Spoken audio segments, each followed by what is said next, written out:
Good morning बेटा, कैसे हो आप सभी। आज हम जो हमने कल चैप्टर शुरू किया था फ्रिक्शन, उसी को आगे कंटिन्यू करने वाले हैं। इससे पहले जो अपना चैप्टर था फोर्स एंड प्रेशर, उसके बुक वर्क के जो एमसीक्यूज थे वो मैंने सोल्व करके आपको कल वाली वीडियो के साथ साथ पीडीएफ की फॉर्म में सेंड कर दी है। आई होप आप सबने वो बुक में नोट किए होंगे और साथ में आप उनको लर्न भी कर रहे होंगे। आज देखो बेटा, हम जो अपना चैप्टर शुरू कर चुके थे फ्रिक्शन कल वाली वीडियो में, उसी को आगे कंटिन्यू करने वाले हैं। कल हमने पढ़ा था फ्रिक्शन क्या होता है और फ्रिक्शन कौन कौन से फैक्टर्स पर डिपेंड कर रहा था। आज हम देखेंगे एक डिवाइस है जिसका नाम है स्प्रिंग बैलेंस, उसको पढ़ने वाले हैं। और साथ में हम पढ़ने वाले हैं कि जो फ्रिक्शन है अपना वो कितने टाइप का होता है। यानी कि आज का जो हमारे मेन टॉपिक्स है वो है स्प्रिंग बैलेंस और टाइप्स ऑफ फ्रिक्शन। ठीक है, तो जो पहला टॉपिक है बेटा हमारा जिसका नाम है स्प्रिंग बैलेंस, वो हम शुरू करते हैं। स्प्रिंग बैलेंस, ठीक है। अब स्प्रिंग बैलेंस होता क्या है बेटा, तो बेटा स्प्रिंग बैलेंस एक ऐसी डिवाइस है जो कि किसी भी ऑब्जेक्ट पे लगने वाले फोर्स को मेजर करता है। यानी कि spring balance is a device used to measure force on any object. तो इसकी डेफिनेशन में क्या लिखोगे आप, लिखोगे it is a device used to measure force acting on an object।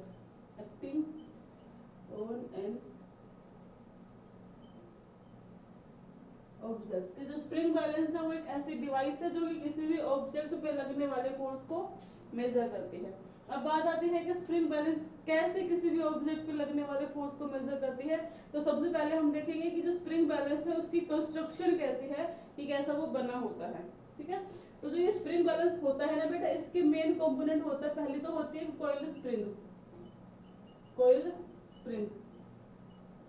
ठीक है, एक होता है इसके अंदर पॉइंटर, ठीक है, जो कि मूव करता है या फिर मूव करता है एक ग्रेजुएटेड स्केल के ऊपर। पॉइंटर क्या करता है बेटा, move on A graduated scale. जो हमारा स्केल है बेटा उसने ग्रेजुएशन की है ना, साइंस में ग्रेजुएशन की है उसने, उस पे हमारा जो पॉइंटर वो मूव करता है।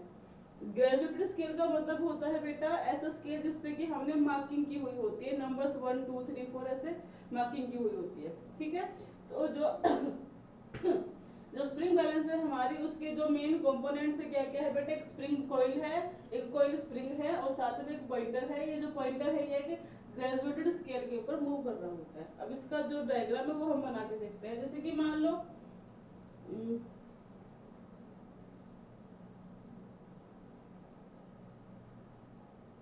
ये हमारे पास स्केल है,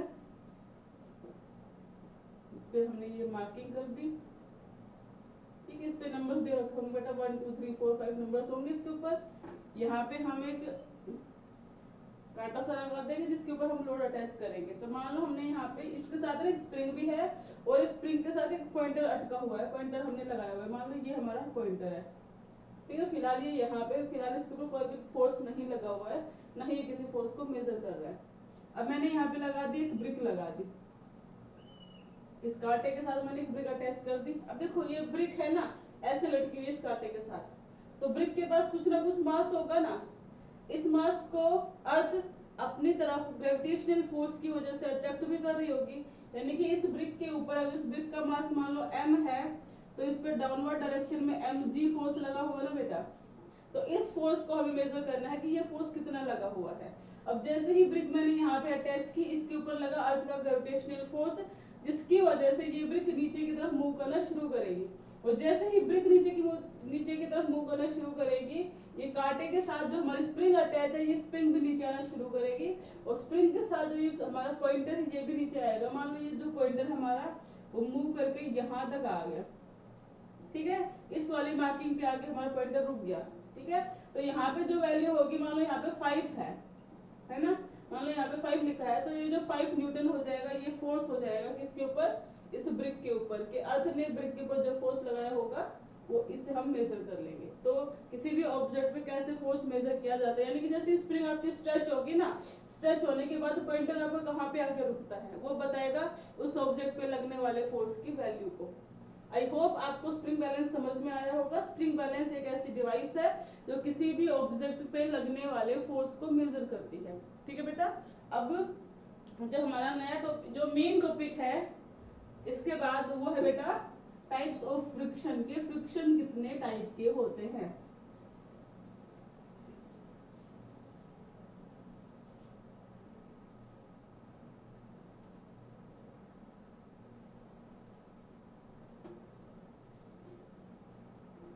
अगला टॉपिक है बेटा हमारा वो है types of friction. Types of friction, ठीक है बेटा। तो जो टाइप्स ऑफ फ्रिक्शन है ये मेनली 2 टाइप्स के होते हैं। पहला होता है स्टैटिक फ्रिक्शन, दूसरा होता है डायनामिक फ्रिक्शन या फिर उसी को हम बोल देते हैं काइनेटिक फ्रिक्शन। ठीक है, तो पहला कौन सा है बेटा अपना, पहला है स्टैटिक फ्रिक्शन। स्टैटिक फ्रिक्शन, ठीक है। जो दूसरा है अपना वो है बेटा डायनामिक या फिर उसी को बोलते हैं बेटा काइनेटिक फ्रिक्शन। डायनामिक या फिर काइनेटिक फ्रिक्शन। अब इन दोनों को बारी बारी हम स्टडी करते हैं कि ये क्या क्या होते हैं। तो पहले बात करते हैं बेटा हम टाइप्स ऑफ फ्रिक्शन में टाइप नंबर 1 स्टैटिक फ्रिक्शन की। अब देखो जो स्टैटिक है, स्टैटिक का मतलब होता है बेटा रेस्ट, और रेस्ट का मतलब क्या है बेटा, नो मोशन, कि मोशन नहीं हो रहा है ना। स्टैटिक का मतलब है रेस्ट, और रेस्ट का मतलब नो मोशन, मोशन नहीं हो रहा।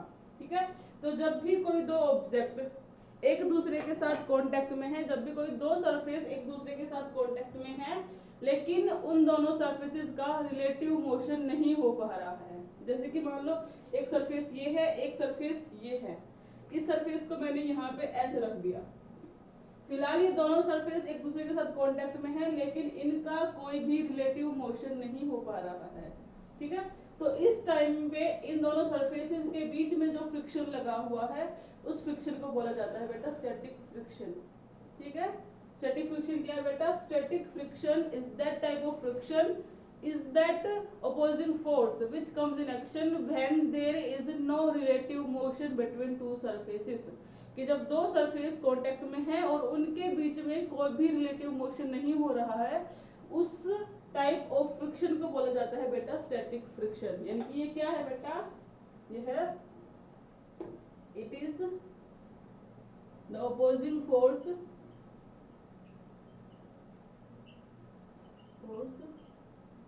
which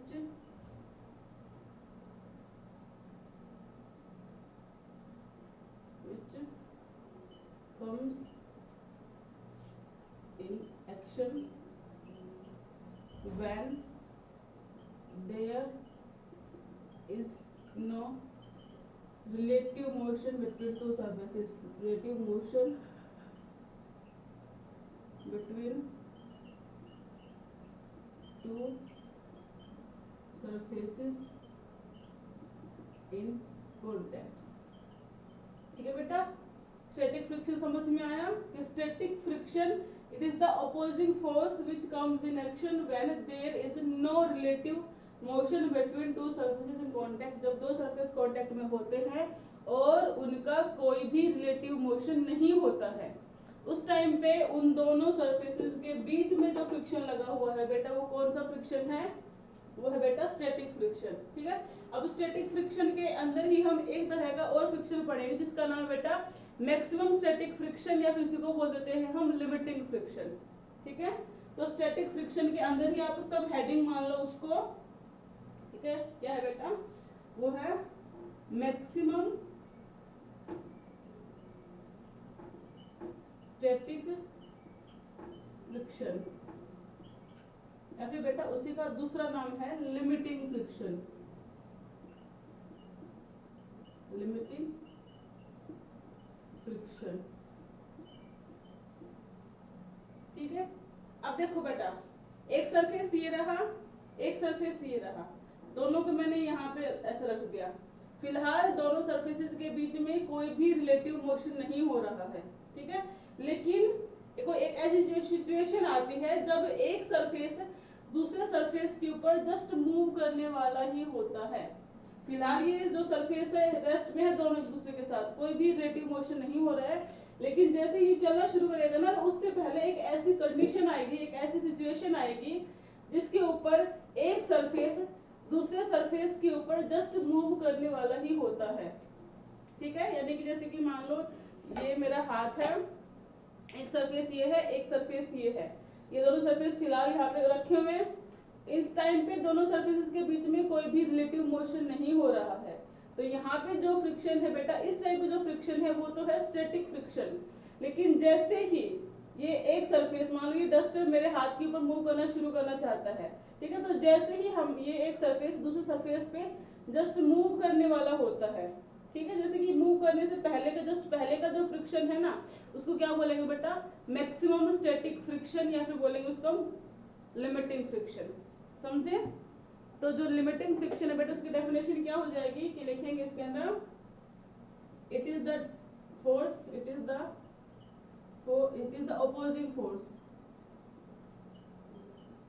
opposing force which comes in contact when one surface is just to slip or move over the other surface।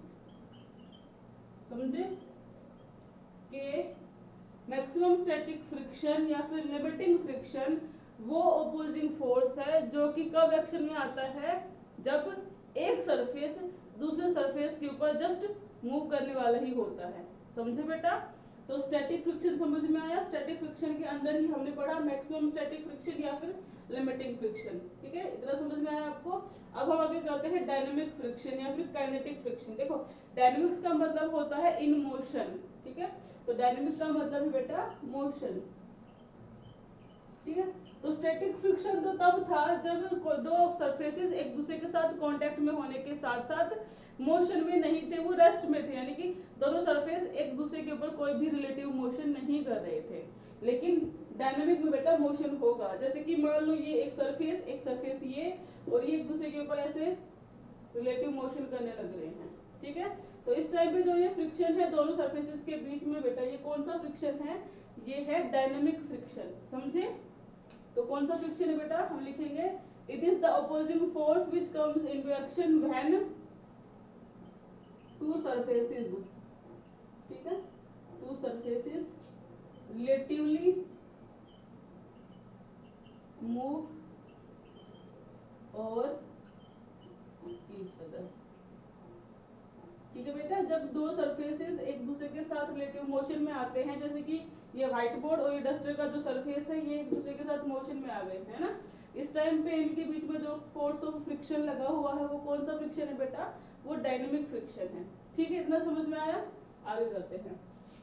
अब ये जो डायनेमिक फ्रिक्शन है ना, ये दो तरह का होता है, एक होता है स्लाइडिंग फ्रिक्शन, एक होता है रोलिंग फ्रिक्शन। अब बात आती पहले स्टैटिक फ्रिक्शन की और डायनेमिक फ्रिक्शन की, हम कंपैरिजन करते हैं कि कौन सा ज्यादा होता है। ठीक है, तो बेटा स्टैटिक फ्रिक्शन ज्यादा होता है as compare to dynamic friction. तो अगर आप कंपैरिजन करते हो स्टैटिक फ्रिक्शन की और डायनेमिक फ्रिक्शन की, ठीक है, तो कौन सा ज्यादा होता है? स्टैटिक फ्रिक्शन ज्यादा होता है।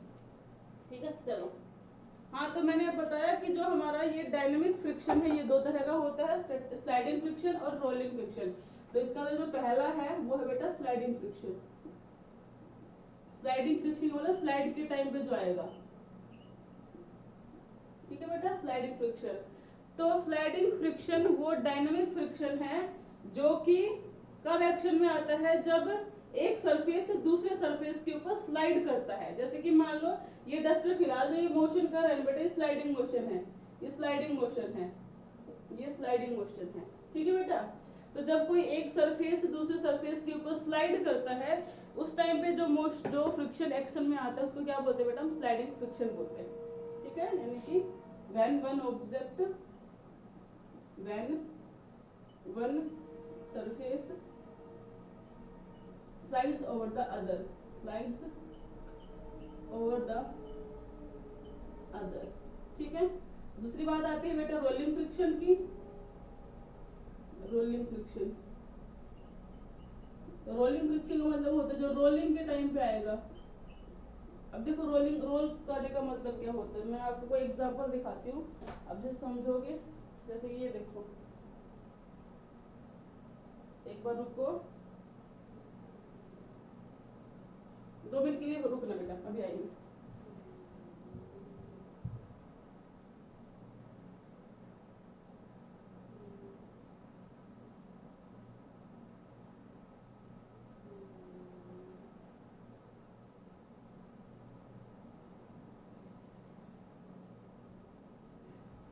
देखो जैसे ये रिंग है, एक सर्कुलर रिंग है ना, ये क्या कर रही है, इस सरफेस के ऊपर ये रोल कर रही है बेटा। ये है ना, मान लो ऐसे ऐसे चलती हुई आ रही है।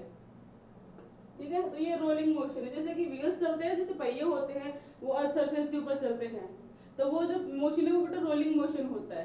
ठीक है, समझे ना, जैसे कि ये सरफेस है और ये व्हील ऐसे चल रोल कर रही है, ये रोलिंग मोशन है। ठीक है, तो जब कोई एक सरफेस से दूसरे सरफेस के ऊपर रोल करता है, उस टाइम पे जो फ्रिक्शन एक्शन में आता है वो कौन सा होता है बेटा, रोलिंग फ्रिक्शन होता है। यानी कि when one surface rolls over the other, rolls over the other। ठीक है बेटा, अगर हम बात करें स्लाइडिंग फ्रिक्शन या फिर रोलिंग फ्रिक्शन में कंपैरिजन करते हैं, तो रोलिंग फ्रिक्शन कम होता है as compare to sliding friction, और सबसे ज्यादा होता है स्टैटिक फ्रिक्शन। देखो जो स्लाइडिंग फ्रिक्शन है और जो रोलिंग फ्रिक्शन है वो पार्ट्स है डायनेमिक फ्रिक्शन के, और डायनेमिक फ्रिक्शन पहले ही कम है स्टैटिक फ्रिक्शन से, यानी कि जो स्लाइडिंग और जो रोलिंग फ्रिक्शन होंगे वो कम होंगे स्टैटिक फ्रिक्शन से। तो अगर हम इनका कंपैरिजन करते हैं, स्टैटिक फ्रिक्शन, मैं स्टैटिक फ्रिक्शन सबसे ज्यादा होगा। फिर बात आती है डायनेमिक फ्रिक्शन की। डायनेमिक फ्रिक्शन के 2 टाइप्स है, स्लाइडिंग और रोलिंग। उसमें स्लाइडिंग ज्यादा होता है as compare to rolling friction. तो यहाँ पे आ जाएगा स्लाइडिंग फ्रिक्शन। ठीक है, उसके बाद आ जाएगा बेटा रोलिंग फ्रिक्शन।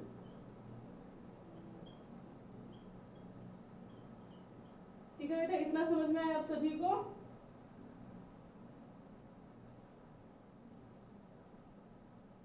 और सबसे ज्यादा क्या होता है बेटा, देखो स्टैटिक फ्रिक्शन में मैंने आपको बताया था, स्टैटिक फ्रिक्शन के अंदर भी एक मैक्सिमम स्टैटिक फ्रिक्शन आता है, यानी कि इस स्टैटिक फ्रिक्शन से ज्यादा भी कोई फ्रिक्शन होगा जो कि मैक्सिमम स्टैटिक फ्रिक्शन है, फिर लिमिटिंग फ्रिक्शन होगा। यानी कि सबसे ज्यादा कौन सा फ्रिक्शन होता है बेटा, वो होता है लिमिटिंग फ्रिक्शन। यानी कि यहाँ पे कौन सा आएगा, यहाँ पे आएगा बेटा लिमिटिंग फ्रिक्शन। ठीक है, तो आपसे पूछे सबसे ज्यादा फ्रिक्शन कौन सा है, लिमिटिंग फ्रिक्शन है, फिर स्टैटिक फ्रिक्शन है। स्टैटिक फ्रिक्शन के बाद बात आती है डायनेमिक फ्रिक्शन की। तो डायनेमिक फ्रिक्शन में स्लाइडिंग फ्रिक्शन ज्यादा है as compare to rolling friction. तो ये कंपैरिजन है चारों फ्रिक्शंस का। आज की वीडियो का जो काम है वो आपको समझ में आया बेटा? नहीं अच्छे से आया होगा, नहीं आया होगा तो फिर भी आप कमेंट बॉक्स में कमेंट करके पूछ सकते हैं। जो चैप्टर नंबर 1 है उसके लेवल 2 के जो ऑब्जेक्टिव क्वेश्चन होंगे वो आपको इस वीडियो के साथ मिल जाएंगे। आप उनको भी अपनी नोटबुक के अंदर, अपनी बुक के अंदर नोट कर लेना। इससे आगे का काम बेटा हम कल करेंगे। Thank you.